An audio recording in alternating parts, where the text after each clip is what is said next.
escola do mundo, onde eu posso ensinar e aprender. A palavra da sabedoria é a nossa EBD. Deus é o nosso diretor, o Espírito Santo nosso professor. A Bíblia é a cartilha que ensina o caminho, a verdade e a vida. Deus é o nosso diretor. Qual a importância da ressurreição na vida do cristão?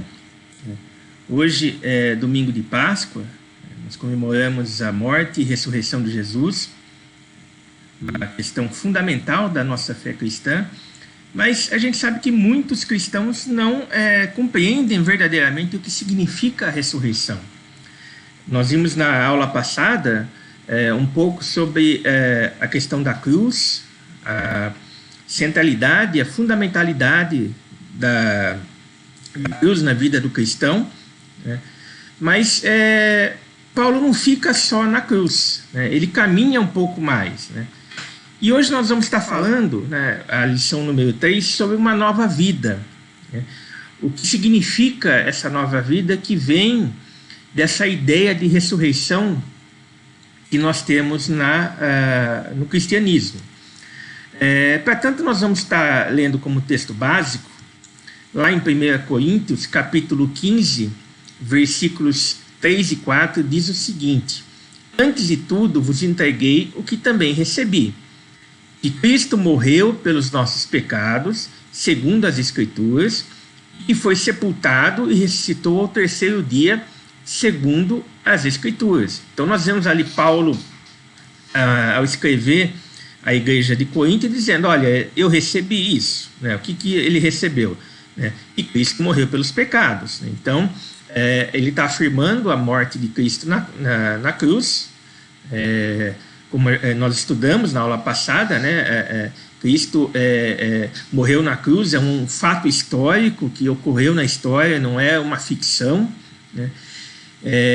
E essa morte na cruz já estava prevista nas próprias Escrituras. É importante a gente lembrar que quando Paulo escreve a carta aos Coríntios, nós não tínhamos ainda o Novo Testamento formado. Então ele está ali fazendo uma alusão ao Antigo Testamento.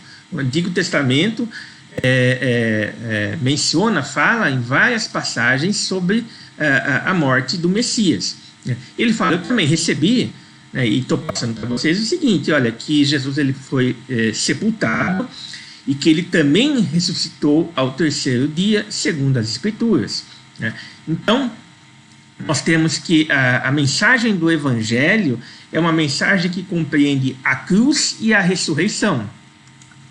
Um outro texto que nós vamos estar usando como texto básico também, está lá em Lucas 9, 22, diz o seguinte, Jesus falando aos seus discípulos, ele diz o seguinte, é necessário que o Filho do Homem sofra muitas coisas, seja rejeitado pelos anciãos, pelos principais sacerdotes e pelos escribas, seja morto e no terceiro dia ressuscite. Então aqui, o próprio Jesus falando da sua missão, que é sofrer muitas coisas, ser morto pelos principais sacerdotes, pelos escribas, mas que ao terceiro dia ele ia ressuscitar. Então, não tem como a gente não considerar que na mensagem do Evangelho a cruz tem a importância fundamental, mas também a ressurreição. Ficar somente na cruz é compreender uma parte da mensagem do Evangelho.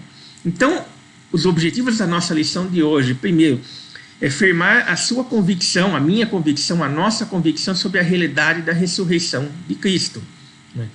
Buscar nela cada vez mais poder para viver uma vida ressuscitada.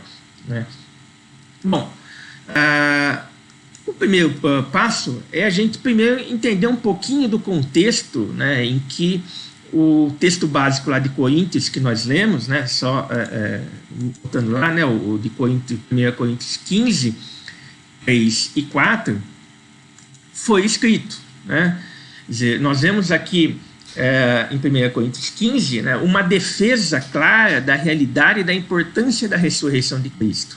Né?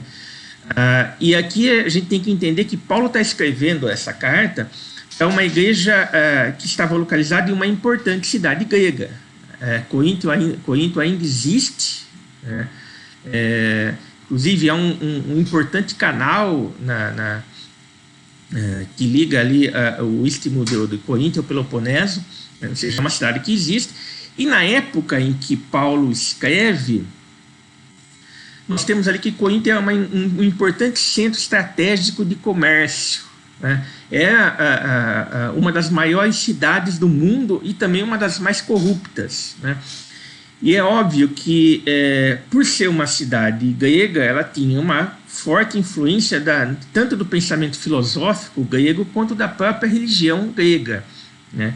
Então, se você tiver curiosidade de pesquisar, você vai ver que ali na cidade de Corinto havia um monte, e em cima do monte estava localizado o templo dedicado a Afrodite, né? Então, e havia todo dia, né, 1000 sacerdotisas desciam do templo, né, num ritual religioso, o que mostrava, obviamente, a influência presente, grande, forte da religião grega no pensamento dos moradores de Corinto, né? E é lógico que algumas confusões, alguns problemas, alguns desses pensamentos acabaram entrando dentro da igreja e causando confusão no pensamento dos novos cristãos, né? A gente tem que entender, quando a gente fala de contexto, que nós estamos estudando uma comunidade, que é a comunidade de Corinto, né, que vivia, como eu falei, dentro de uma sociedade helênica, grega, né, com influência filosófica e religiosa desse pensamento, né, e que estava começando a ter acesso ao Antigo Testamento, né? Ou seja, a possibilidade de haver confusão com alguns conceitos era muito provável de ocorrer. E Paulo escreve essa carta, além de outros problemas morais, né, que existia na igreja de Corinto, problemas ligados a facções, né, ou panelinhas, né, vamos dizer assim, que existiam dentro da igreja.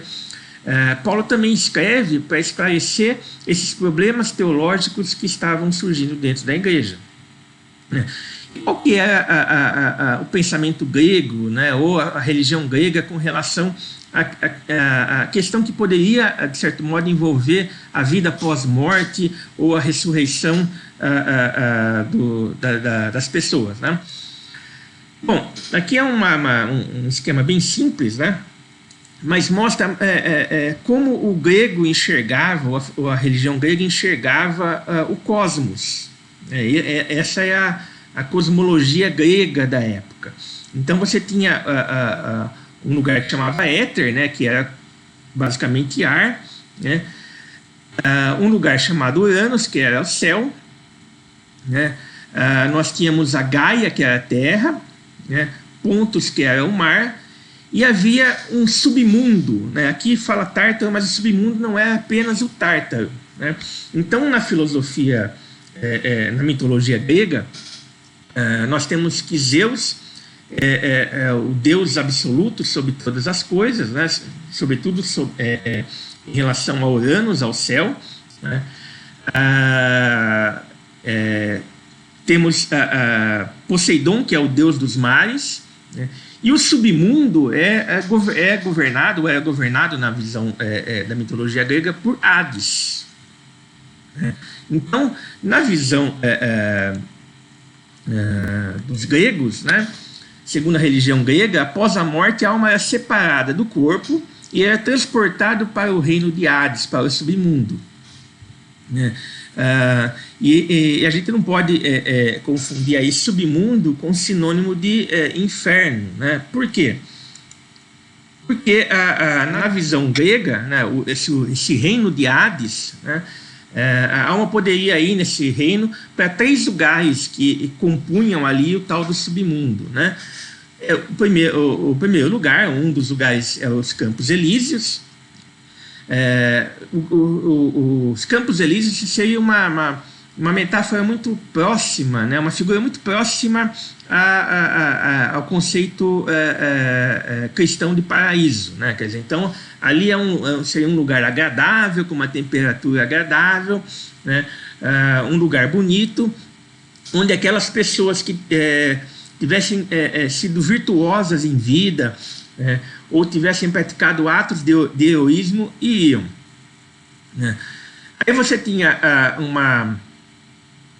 meio termo, né? E aí a gente pode fazer uma comparação com a ideia católico-romana de céu, inferno, né? E purgatório, né? No caso aí, os campos asfódelos, né? Seriam uma espécie de um purgatório na visão do grego. Por quê? Quem iriam quais pessoas iriam para esse lugar? Seriam aquelas que não tivessem sido tão más, né, em vida, né?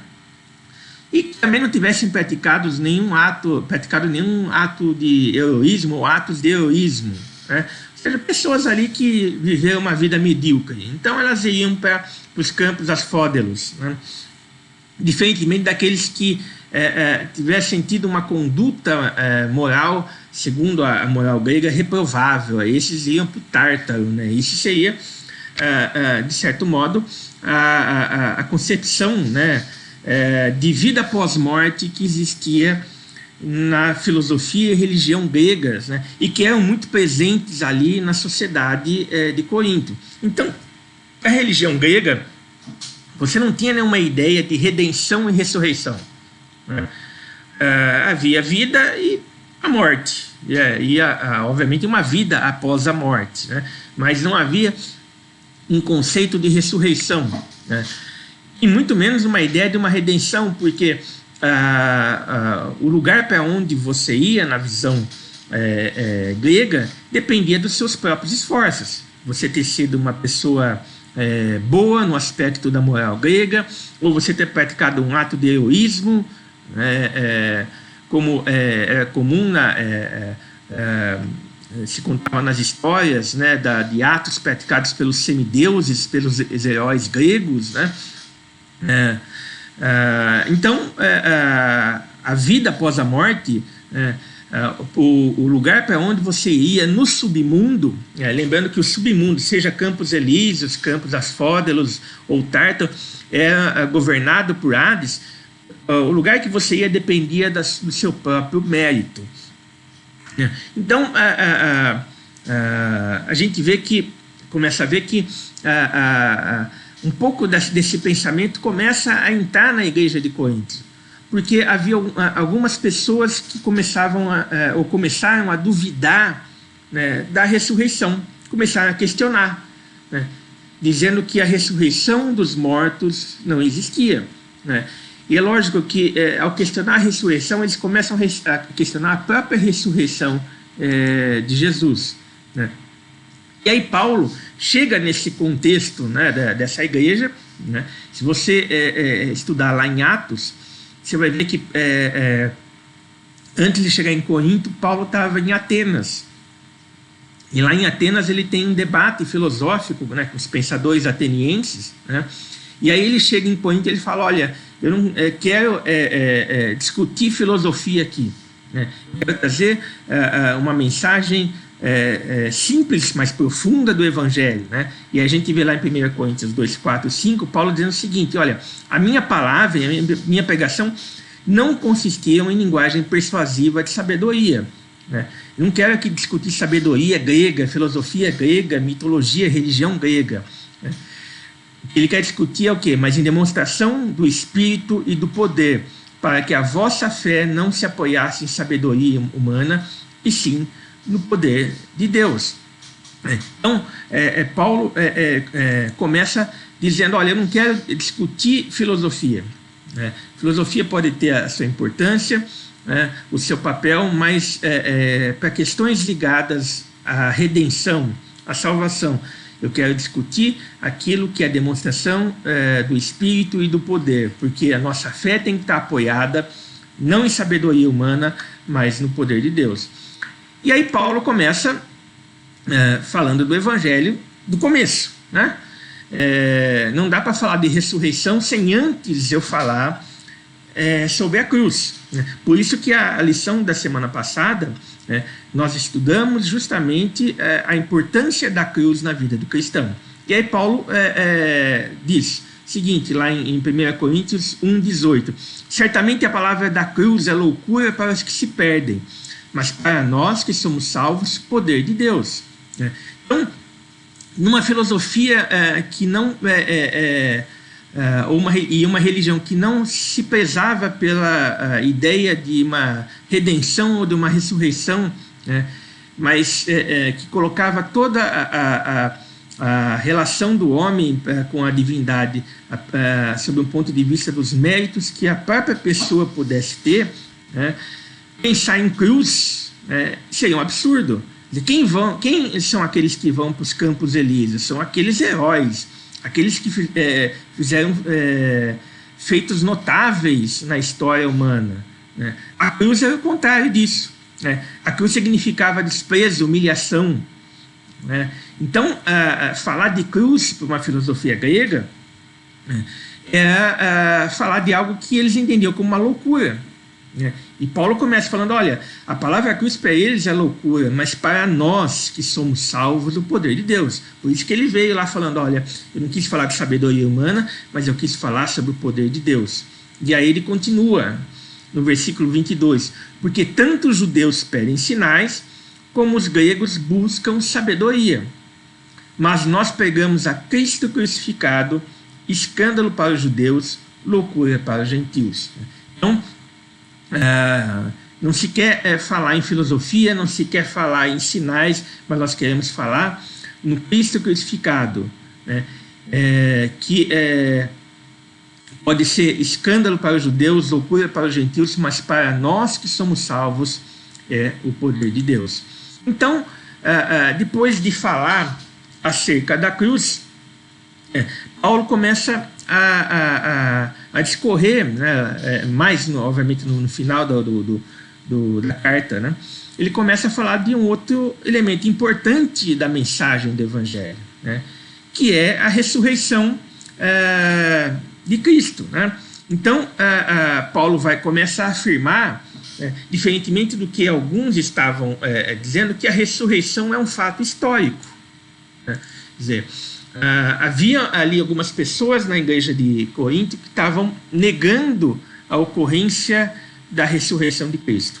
Ressurreição seria uma ficção inventada, uma história contada, que foi repassada, mas não é uma verdade. Paulo fala não.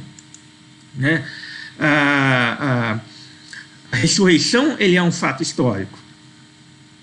Então, Paulo começa a carta falando à igreja de Corinto da fundamentalidade da mensagem da cruz, mas termina mostrando que a mensagem do Evangelho não se resume apenas à cruz. Falar sobre a cruz apenas, a cruz é importante, mas falar sobre ela apenas, ficar só ali, é não falar de toda a verdade do Evangelho. E por quê? Porque Paulo vai nos ensinar que se a ressurreição de Cristo não tivesse acontecido, o Evangelho todo perderia sentido.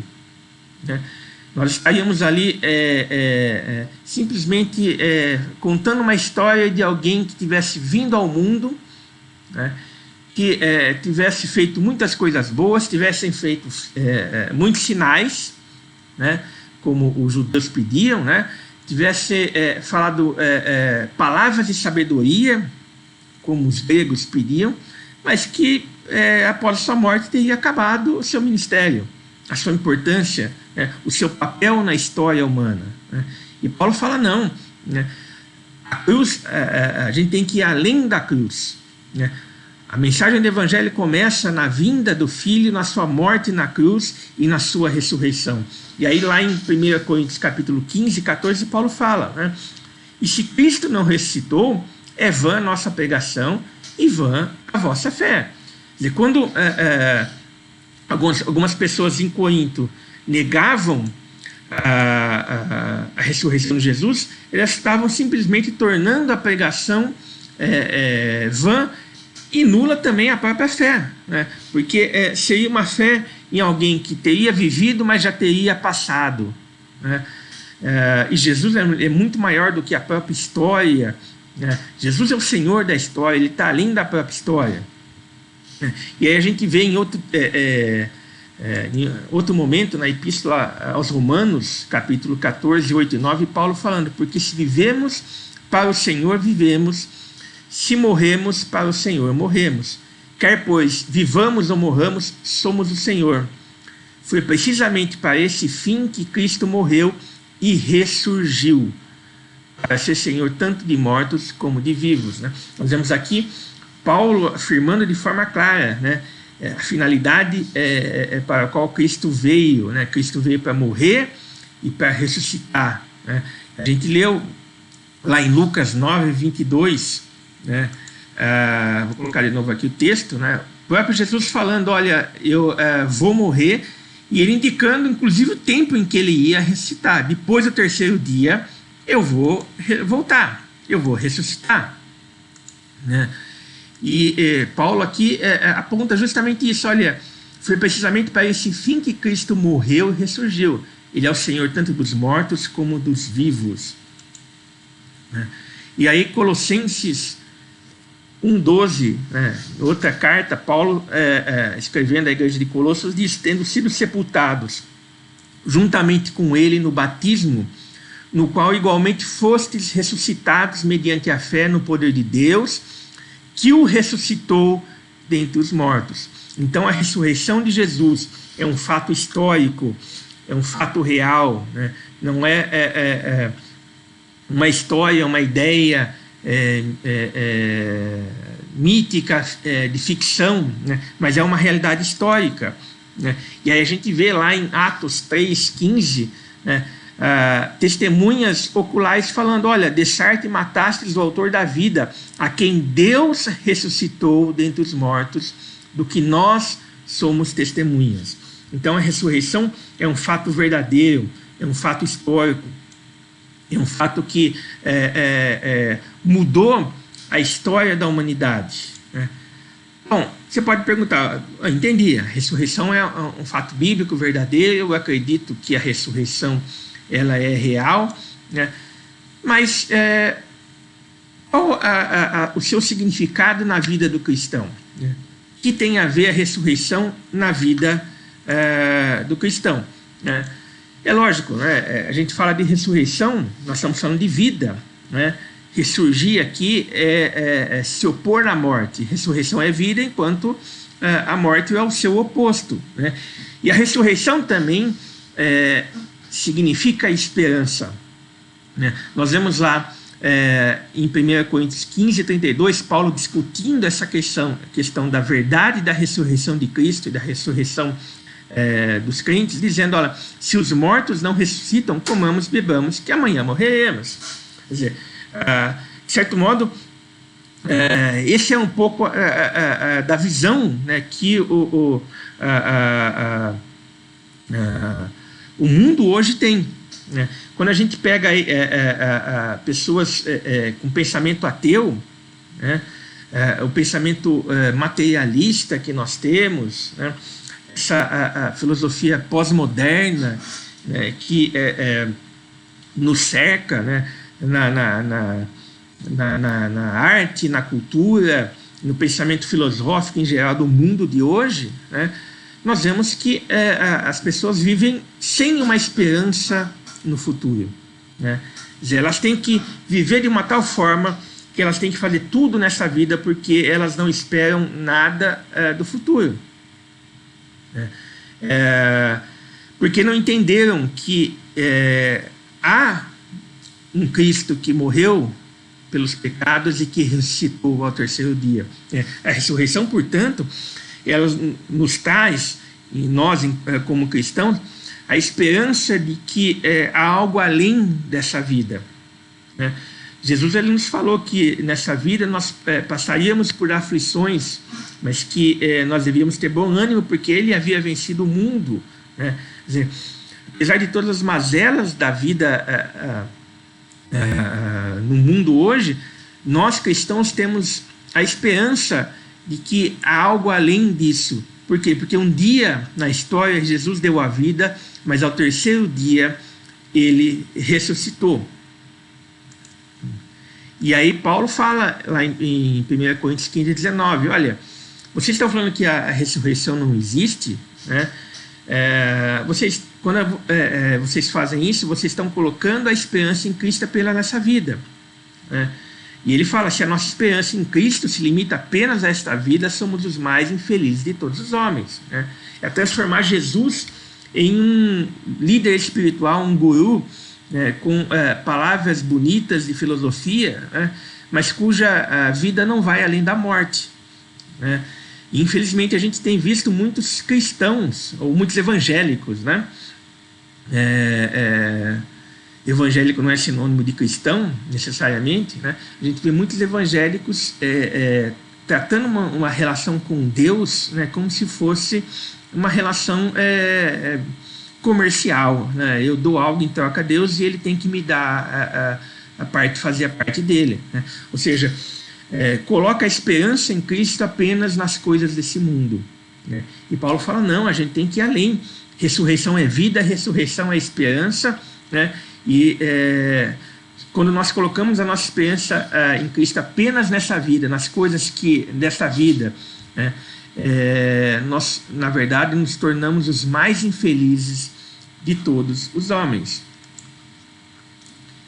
Mas aí nós temos o próprio Jesus falando, olha, eu sou a ressurreição e a vida, quem crê em mim, ainda que morra, viverá. E todo que vive e crê em mim não morrerá eternamente. Então, ressurreição na vida do cristão significa esperança, né? A ressurreição na vida do cristão significa vida, né? Por mais que nós estejamos limitados a essa vida material, né? A esperança em Jesus, pela sua ressurreição, nos mostra que nós podemos ir além, né, das limitações dessa vida. E aí nós vemos lá em Apocalipse 1, 20, né, um dos textos que eu considero mais fantásticos da Bíblia, diz o seguinte, não temas, eu sou o primeiro e o último e aquele que vive.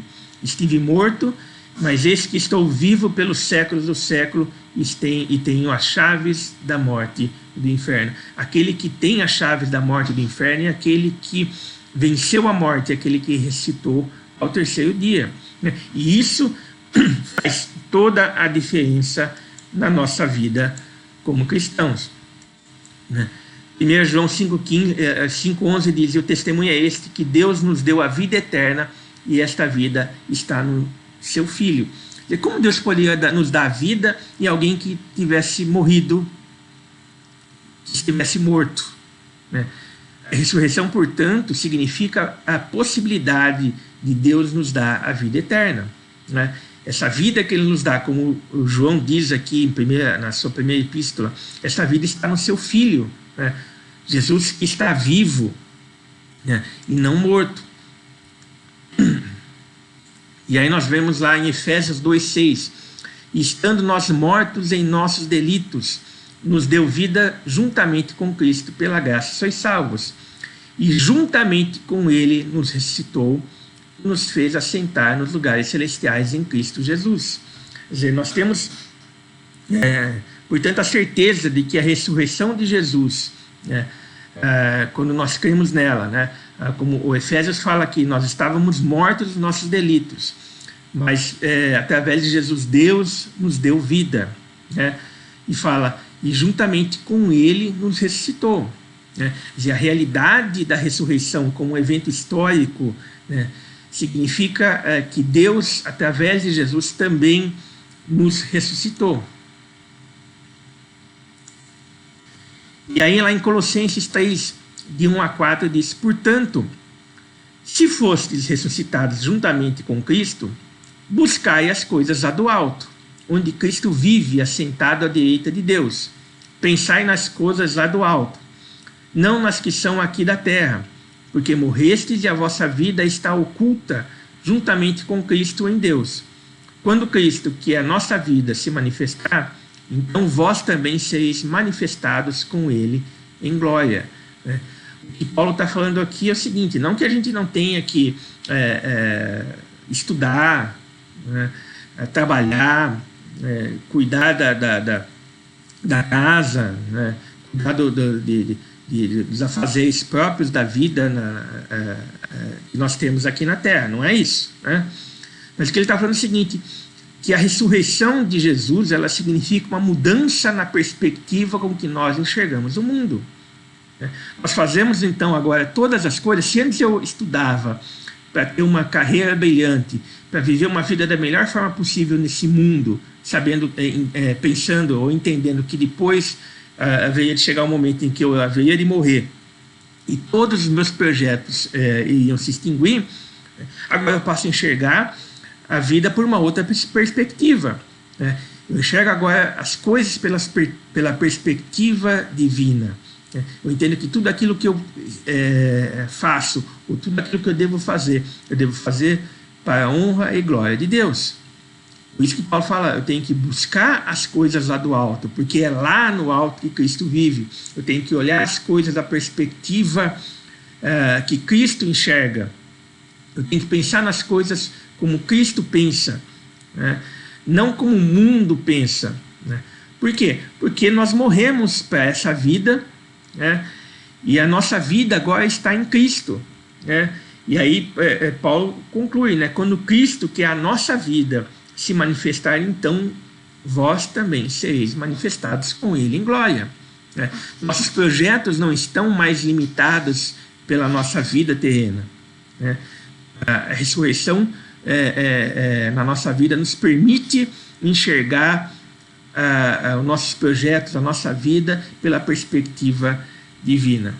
E isso nos traz, obviamente, uma responsabilidade muito grande perante a sociedade que nós vivemos. Quer dizer, entender que Cristo morreu na cruz, que Ele ressuscitou ao terceiro dia, que esse é um fato histórico, verdadeiro, não é uma mentira, não é uma ilusão, mas algo que aconteceu na história, significa que eu tenho que olhar a vida a partir da ótica de Deus. E isso também me traz a responsabilidade de mostrar essa glória de Deus, essa ética do reino, aquilo que Cristo representa para a sociedade em que nós vivemos. E aí eu quero terminar com uma frase de Charles Spurgeon, no livro Evangelho segundo Mateus, a narrativa do rei. Ele diz o seguinte: ao trazer vida e imortalidade à luz, nosso Senhor rasgou o véu que há muito tempo ocultava os mistérios mais elevados do Evangelho. Sua vinda para fora da sepultura libertou toda a verdade que estava sepultada. É inútil, para não dizer pecaminoso, ficar em silêncio a respeito das coisas profundas de Deus, agora que o Senhor ressuscitou verdadeiramente. Ou seja, Spurgeon está dizendo, olha, a consciência de que Jesus morreu e Ele está vivo, porque Ele ressuscitou ao terceiro dia, coloca sobre a nossa cabeça, as nossas costas, a responsabilidade de falar, e não só falar, mas viver as verdades do Evangelho onde nós estivermos. Ressurreição na vida do cristão significa mudança de perspectiva, esperança, e a responsabilidade de ser sal da terra e luz do mundo. Que Deus nos ajude a viver de uma forma que nós glorifiquemos ao nome dele no dia a dia.